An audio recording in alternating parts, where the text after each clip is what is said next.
दोस्तों, आज की कहानी एक ऐसी कहानी है कि हमें किसी की बातों में जल्दी से नहीं आना चाहिए। एक बार की बात है, किसी शहर में एक बड़े से पेड़ पर एक पक्षी रहता था जिसका नाम था सिंदूक। सबसे चौंकाने वाली बात यह थी कि उस पक्षी का मल सोने में बदल जाता था। यह बात किसी को भी पता नहीं थी।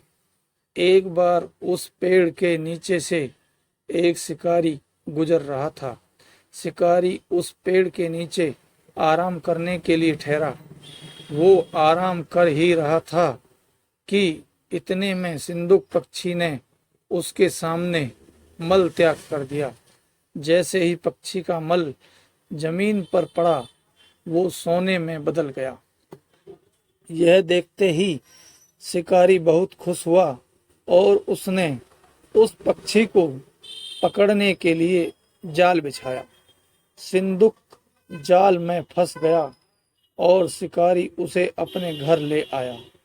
पिंजरे में बंद सिंदूक को देख शिकारी को चिंता सताने लगी कि अगर राजा को इस बारे में पता चला तो वो न सिर्फ सिंदूक को दरबार में पेश करने को कहेंगे बल्कि मुझे भी सजा देंगे।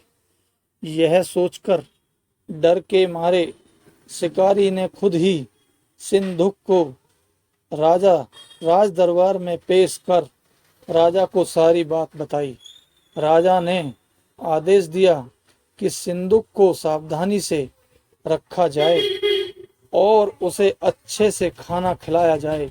ये सब सुनने के बाद मंत्री ने राजा को कहा, आप इस बेवकूफ शिकारी की बात पर भरोसा मत कीजिए। कभी ऐसा होता है क्या कि कोई पक्षी सोने का मल त्याग करे? इसलिए अच्छा होगा कि उसे आजाद करने का आदेश दें। मंत्री की बात सुनकर राजा ने चिड़िया को आजाद करने का आदेश दिया।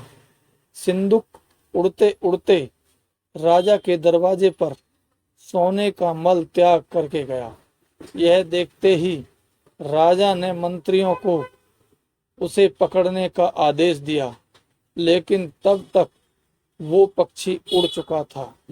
उड़ते उड़ते सिंदूक कह गया, मैं बेवकूफ था जो शिकारी के सामने मल त्याग किया।